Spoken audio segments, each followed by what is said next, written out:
everyone, welcome to Rosalind Candy Castle. My name is Jenny, and we're going to read a story today about Curious George. Rosalind Candy Castle was founded in 1914, 107 years ago, by a Greek immigrant named Gus. He loved castles and roses, hence the name Rosalind Candy Castle. Okay. Today we're going to read Curious George Goes to the Chocolate Factory by Margaret and H.A. Rays.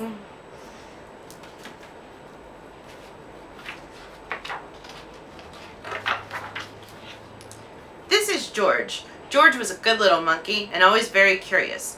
One day, George went for a drive with his friend, the man with the yellow hat. "Look, George," the man said, "there's a store in that chocolate factory up ahead. Let's stop for a treat." George loved chocolates. Inside the store, boxes of chocolate were stacked everywhere, but the man with the yellow hat found his favorite right away. George said, "Wait here while I buy these, and please stay out of trouble." George looked around the store. He saw chocolate-covered cherries and fudge-flavored lollipops. A chocolate bunny caught his eye. Then something else caught his eye. What were all those people looking at? George was curious.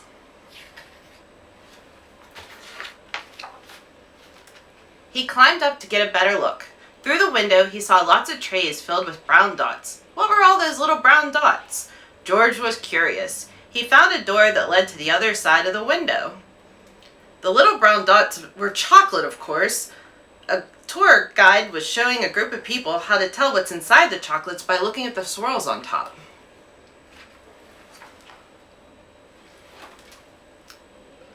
This little swirl means fudge. This one says there's caramel inside. This little wiggle is for marshmallow.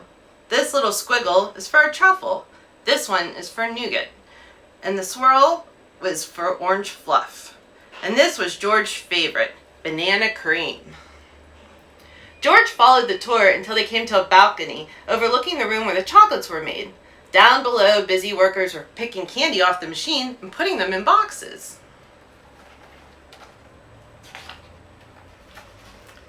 These were the machines that made the chocolate with the swirls on top.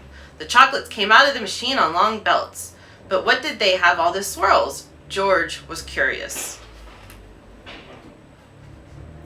He climbed down from the balcony and up onto the machine.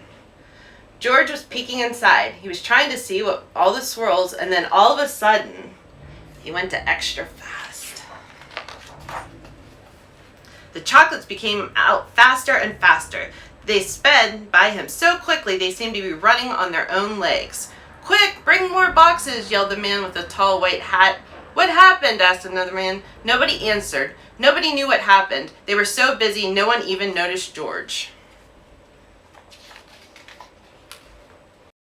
"Save the chocolates," yelled the man with the tall white hat.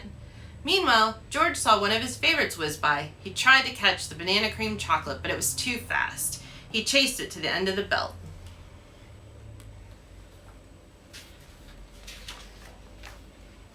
At the end of the battle, the piles of chocolate grew taller and taller. George had never seen so many chocolates.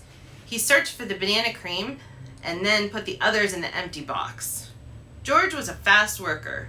Someone noticed and yelled, "Bring that monkey more boxes. He's helping us catch up."